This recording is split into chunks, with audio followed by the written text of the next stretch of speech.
Great. Good morning, everybody, and thanks so much, Lloyd. I'm just going to do a quick, can everyone hear me?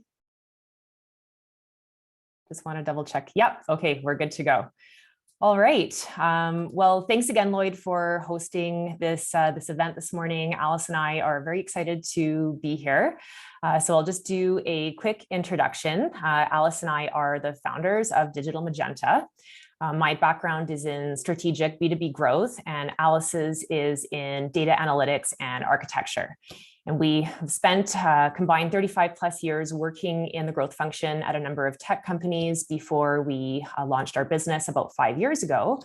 We now work with B2B revenue leaders and sales teams to unlock the data required for revenue optimization and growth.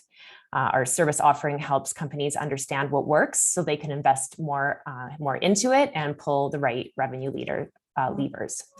So we are excited to be talking to you today about unlocking the insights that power growth.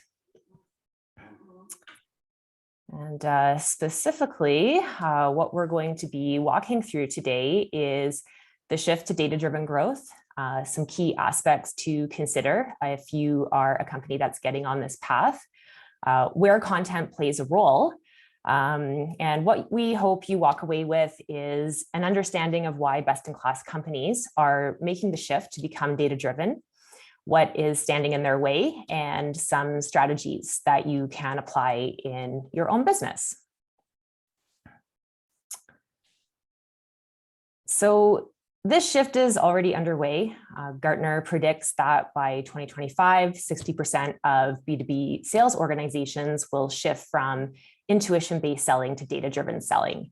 And to do that, they will have to merge their processes, applications, and data into a single practice. Now, when we talk about data-driven growth or data-driven selling throughout this presentation, I just want to clarify what we're talking about, because I think these terms can mean a lot of different things to different people and to different functions.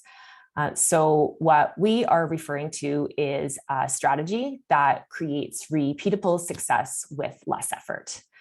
So I don't think there is anyone on this event who wouldn't want to do that. So the question then becomes, why has this shift not already happened? So let's take a look at what companies are up against in the current landscape.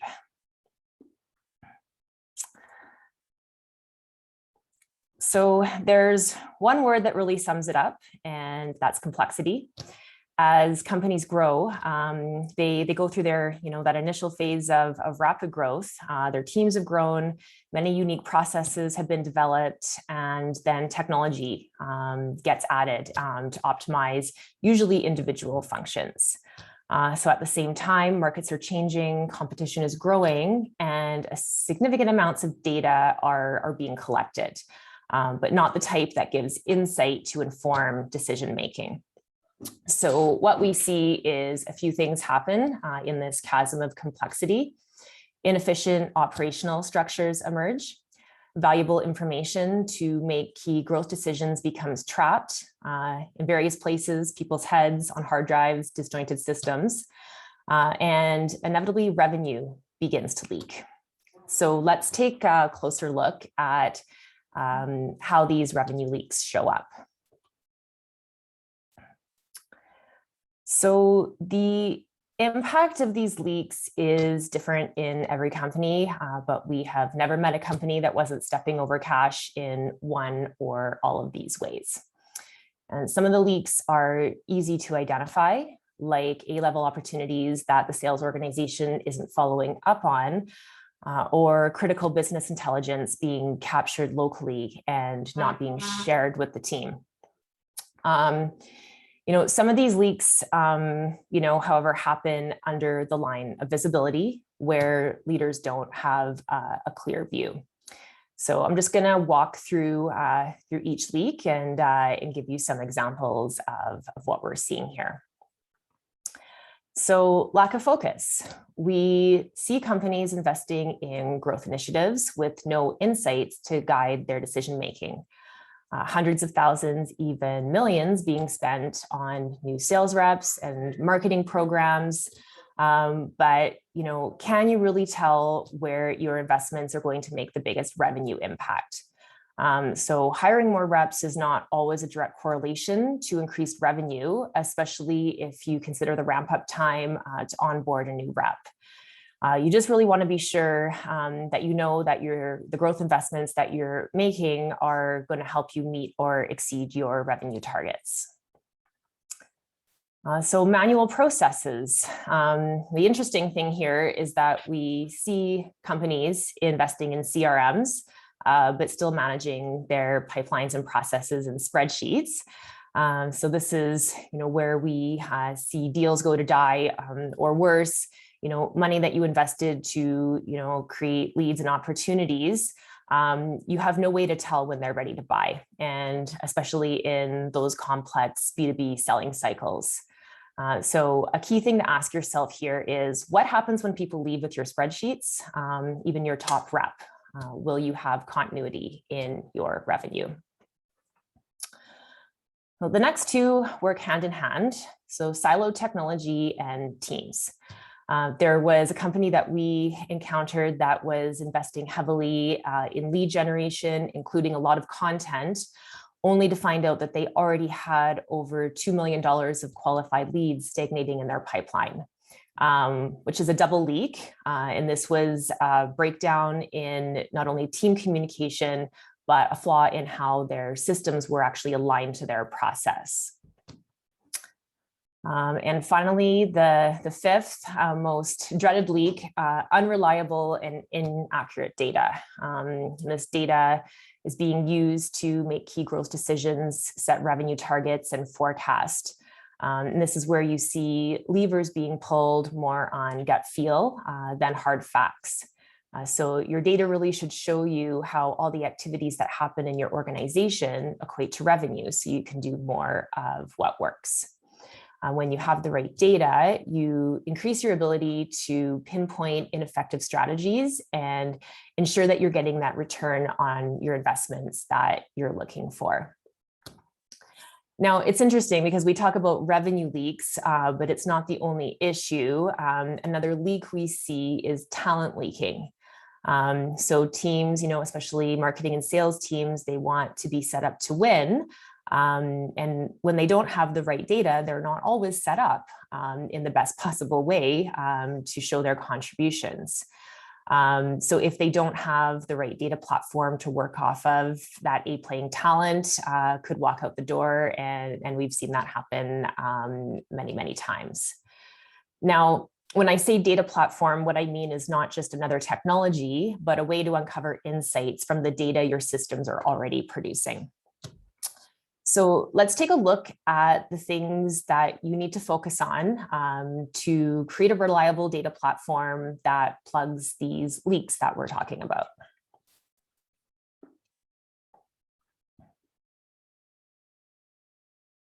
So the good news is that companies are beginning to understand the power in data and the right data. We're seeing the shift to the adoption of revenue operations functions, which is a great step towards aligning teams, systems, and processes.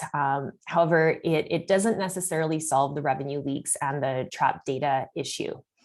So there is a formula that you can follow if you are creating data-driven growth in your organization. So I'm just going to go over a few things here. So the first step is really getting clarity on your existing sales process and where the bottlenecks are happening. Everyone has their process mapped out in a spreadsheet. So start there and get feedback from your sales team on where things are going wrong and where they're going right.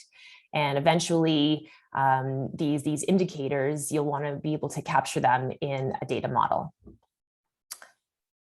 So the next thing is thinking about setting achievable revenue targets.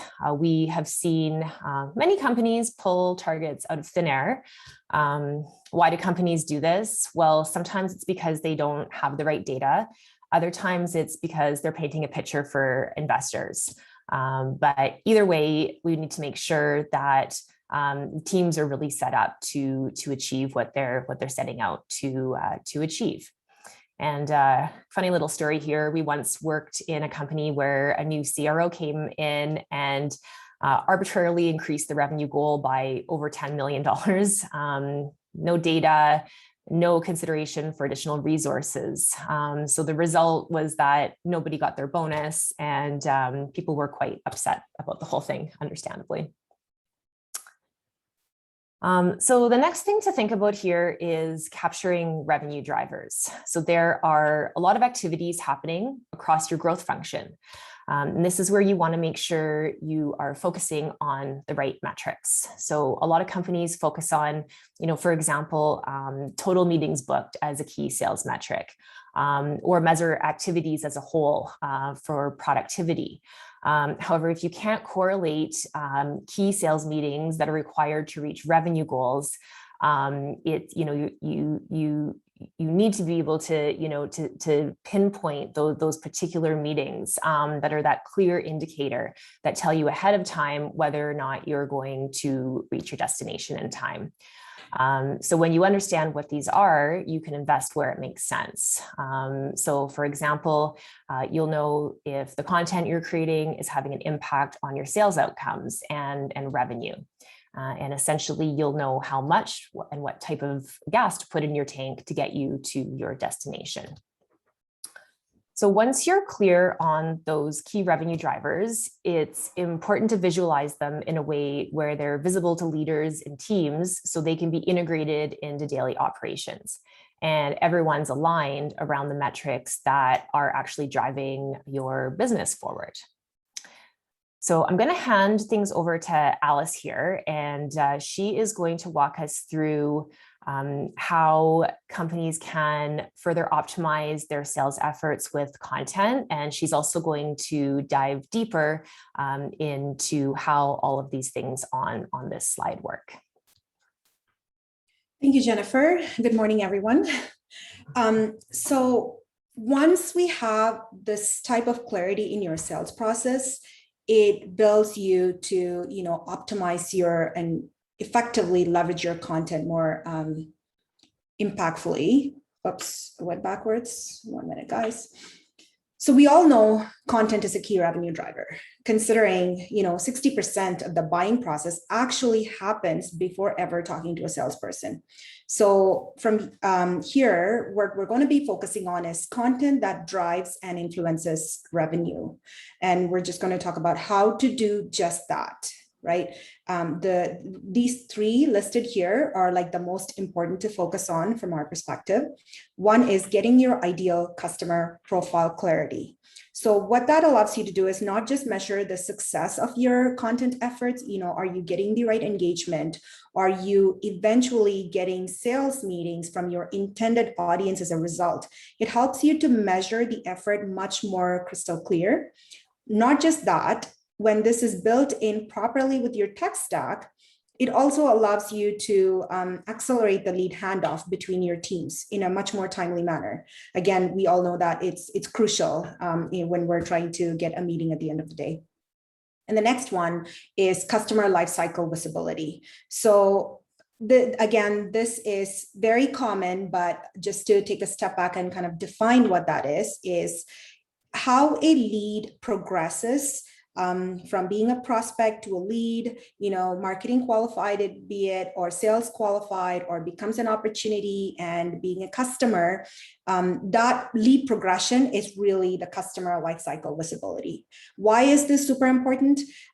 This allows you to clearly understand how content is driving revenue and where it's moving the prospect across the stages. When you have this clarity and you can now understand, okay, what type of content are they consuming and what type of end result are we getting, it really starts aligning. It could be that, a lead got converted into a marketing qualified lead or eventually a sales qualified lead after having consumed, white papers or a few case studies, or have gotten a demo, regardless what that activity is, and that needs to be defined.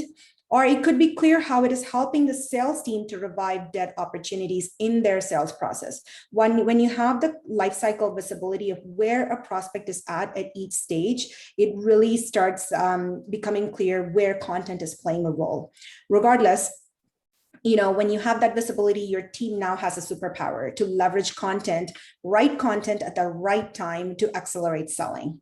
And last one is revenue attribution. And, we hear a lot of conversations about marketing revenue attribution. I'm going to drill into content revenue attribution. And in this day and age, sometimes it can be used interchangeably. It is crucial as it helps to focus where to invest and how to invest to drive more of the results that we intend to get out of it. Is your content generating revenue? $1 million question, really, that actually can be answered if you have the right process and the right technology. Which content topics are resonating, which ones are generating revenue. Again, setting those inside goals helps you to do that revenue attribution more meaningfully. Is it driving new business? Is it helping with renewals? We talked about lifecycle visibility, how that will help you to answer just this piece. Attribution at the highest level that we focus on is it marketing or content driven revenue or influenced revenue? Are you able to answer this question with confidence? If the answer is yes, you are on your right path. If the answer is no, this is a very crucial place to start.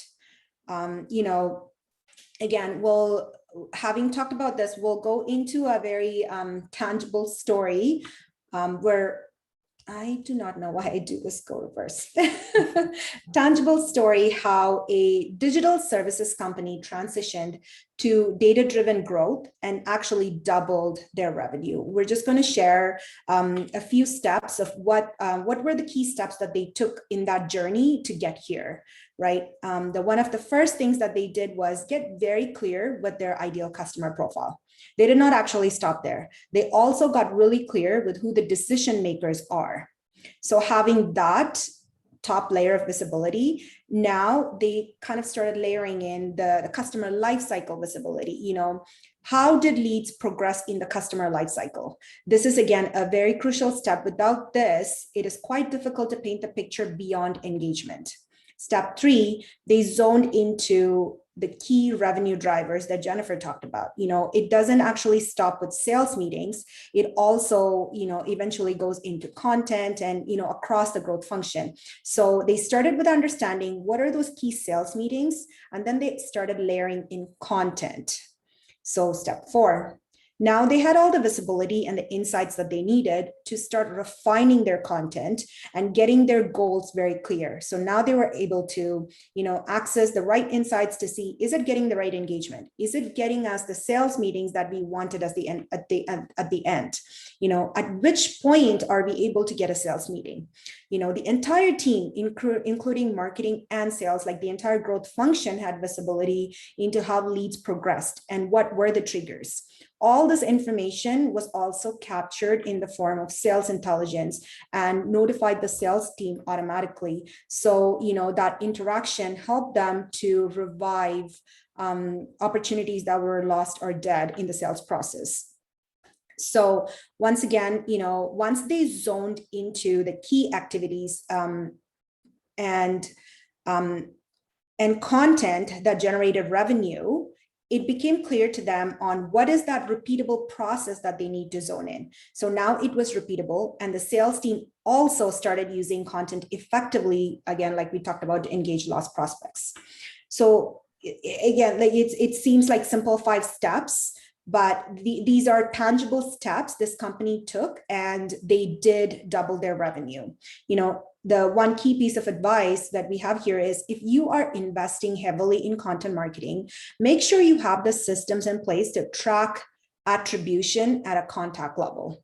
And attribution, actually at more than attribution, engagement, and then conversion, right? So there's a lot of conversation on first touch, multi-touch, last touch. The goal here is marketing generated and influenced revenue at the end of the day. How are we moving that needle? The micro analytics they help to validate which tactics are working, in what order to help improve conversion. However, we really recommend that leaders should stay focused on the macro view of the revenue analytics for content. The insights that this company had access to allowed them to compare, at the end of the day, their prospecting team with their marketing team in terms of generating qualified leads for generating new business. They were also able to come to the conclusion that marketing-driven leads actually help to drive ideal customers with a higher lifetime value at the end of the day. Again, that visibility across the life cycle helped them to gain that insight. They also have sustained actually their growth during the pandemic, and they were an industry that was hard hit by the pandemic, and reached their revenue targets halfway through the year by leveraging insights to its fullest potential. Insights also allowed the executive team to focus on strategies rather than shooting in the dark and navigating in the dark and completely eliminating wasted time. So now that we've gone through a tangible example, why isn't everyone doing this, right? Let's look at this. This, again, there's a lot going on in the slide, and I just want to take a moment. This is why not everyone is doing this. It's like getting these insights and revenue drivers are very difficult to unlock, because as simple as it may look here, marketing as a function has a set of revenue drivers, sales and also customer success, and and collectively what we call as the growth function at the end of the day. There's no standard way of doing this across the growth function. And this is where our service offering actually spurred, and we call it the growth data. But the goal here is really, capture repeatable revenue drivers clearly and provide visibility in the B2B sales process, allowing them to compete in a similar fashion like an e-commerce business, where we typically every step has clarity because the buyer actions are captured digitally, right? So the companies who get this level of clarity, who are able to understand what are the drivers at each of these functions, how does that contribute to revenue, they end up having a huge competitive advantage. And again, at the end of the day, the key is how does everything that we're doing connecting to revenue, and that again is our focus here. So let's kind of move into the next part, which is how do you set achievable revenue targets? Again, how does this feed into setting revenue targets and eventually planning or investing in the right content? What we're going to do here is actually we're going to compare a traditional approach and a data-driven approach through a simple scenario. And we'll get into, when you have this clarity, how does it become more clear where content plays the role, and how does it really impact revenue? So here's the scenario that we're going to talk about.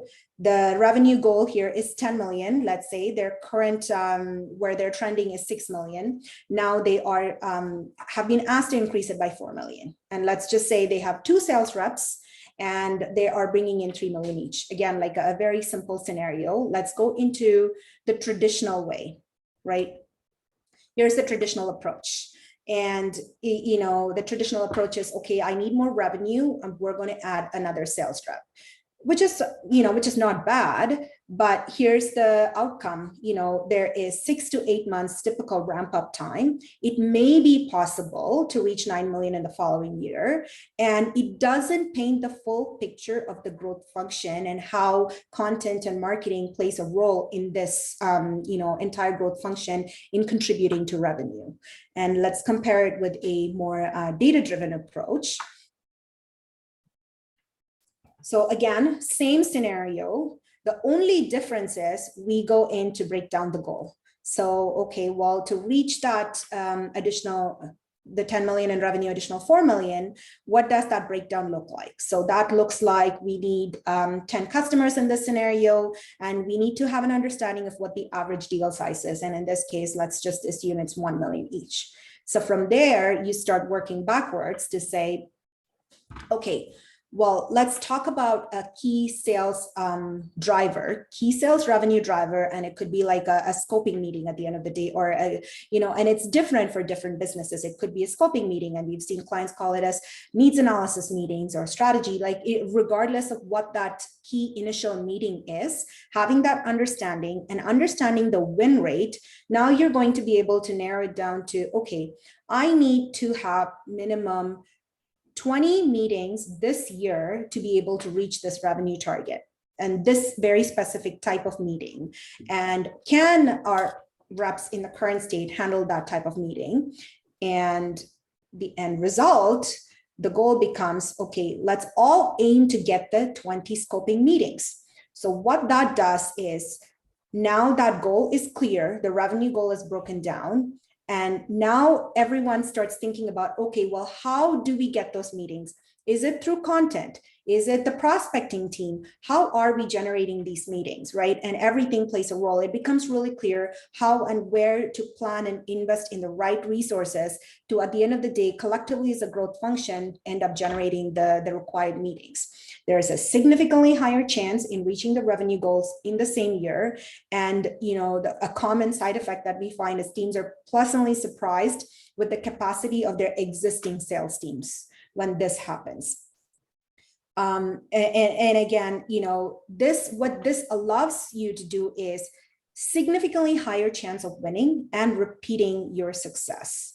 I'm now going to hand it over to Jennifer to walk through some of the practical strategies that will allow you to be able to get to doing just this.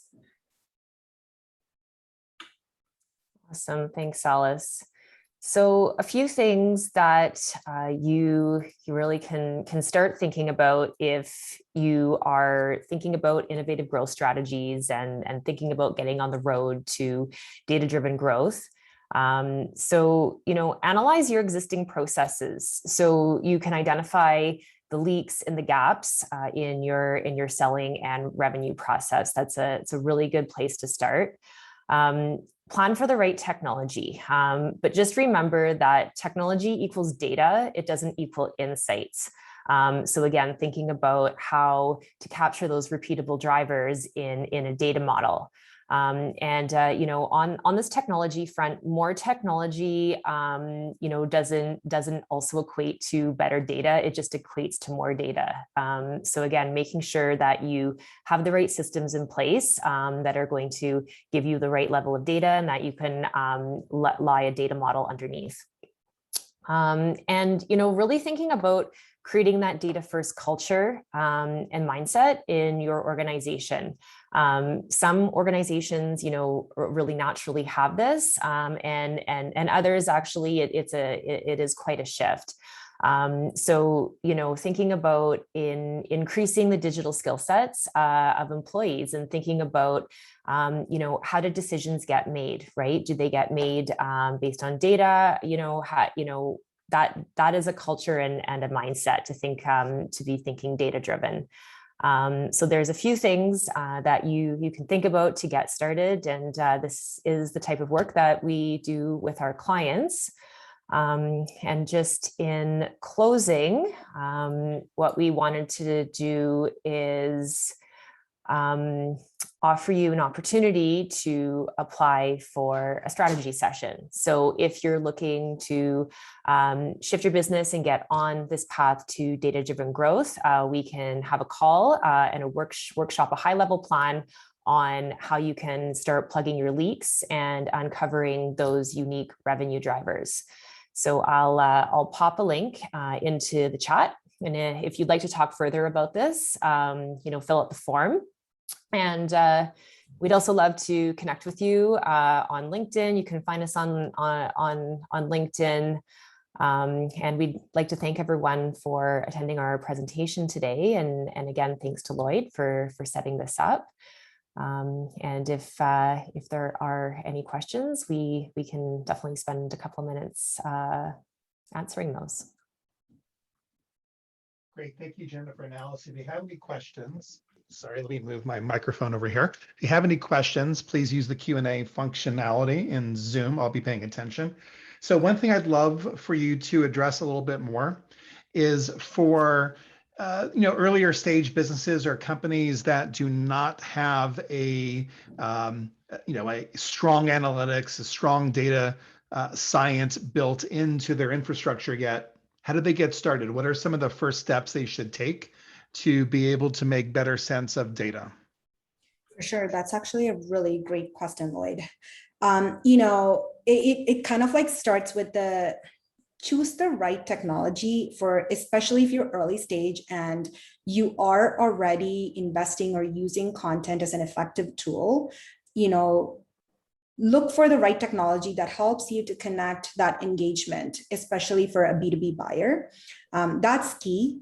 And we talked about the three things that will help you to be successful with get clear on your ideal customer profile and use that to measure effectively, how successful you are, right? Like, so you're putting out content. Is that getting the right engagement from your targeted audience? You're again putting out content. Is that helping you to generate sales meetings? Just kind of like keep it simple at that level. And then having the access to just the right technology process combination. And there is a lot of technologies and a lot of them allow a very easy step into using technologies at the end of the day to kind of like leveraging that analytics, right? It's like start simple, make sure you are able to understand what you're putting out in terms of content. Are you getting the right response? Is it engagement or is it meetings? Keep it simple. And there's like, we constantly see people like, okay, well, I need to measure all these insights and everything. Keep it simple and continue to build on it. And can I add something in there, Lloyd, for this question? For the earlier stage companies, the good news is that you haven't created a data jungle just quite yet. But establishing that product market fit and being in a position where you have repeatedly sold your, either your service or your tech offering, and you're starting to build that sales team. That is a really good time to start thinking about how to layer in some of this sophistication, so you can really scale with ease from there. So, I know early stage companies, they're thinking about a lot of different things, right? What is our slice of the pie in this market that we're in? So great to get a lot of those things covered off first and get to the point where you're seeing that repeatable success. That's the perfect point when you're starting to bring on sales team members. That's the point where you want to think about this stuff. So you had a lot of different metrics that were up on the screen at one point. How do companies choose which metric or maybe a couple of metrics to focus on as they're getting started with all of this? I'm going to quickly, I think I'm going to quickly share the screen again. So we'll talk about the revenue drivers, just going back there. And I think the thing to keep in mind is that, this isn't like a McDonald's board menu where we're going to pick and choose, right? These are specific to every single company. Yeah. So I'll just start off by saying that and let Alice dive in. Yeah, for sure. And, this is the entire like growth function illustrated, what's happening in each of this. But at the end of the day, if you can clearly articulate, are you generating, like let's even leave out marketing qualified or leads at this point, and we're talking about early stage. Can you clearly articulate how many sales qualified leads, which is where someone is ready to take a meeting with you, just initial meeting, just to even consider that sales conversation? Can you measure that? And does it at the end of the day attribute to revenue? Were you able to win it, or did you lose it, and why? And does it attribute to revenue? What helped you to get that initial meeting with the client, right? So in this entire piece here, and this is for companies that have like a marketing function, a sales function, and a customer success function, and a lot of smaller businesses or early stage businesses, they're doing all of this. right? They're still renewing. It's not like they're not renewing. They're still driving qualified leads. They're still working to close those opportunities. Get that visibility into what are the key things that you are doing in your business. And again, we can also, do a strategy session, but get clear on the steps and kind of like start measuring from a lead to an opportunity to close, and to just before the lead, what are the key activities that are driving that lead? Did that help answer the question, Lloyd? Yep, sure. Perfect. Thank you. Anybody else have any questions as we're winding down this particular session? Anything else that you guys want to share? Can't think of anything else. We are, I think we're going to leave in this session a couple of minutes early. It's 10:07. Nick Eubanks is up next at 10:15. That's Pacific time. So in about 8 minutes, maybe we'll start a minute or two early, but I want to make sure that we give people a chance to hop back on. We will be sending out recordings of all this. As long as the speakers allow, we'll have the various slide decks available. So everybody will get those. I know that it's a long day with 9 hours of back-to-back sessions. Sometimes folks can't be on the entire time. I'm seeing people come in and out as schedules permit, but we will get recordings for everybody afterwards as well. So let's take a quick 5-6 minute break. Thank you so much, Jennifer and Alice. Really appreciate it. And we'll be back with Nick Eubanks in just a few minutes. Thank you. Thank you, Lloyd. Thanks, everyone. Bye, Have everyone. a great day.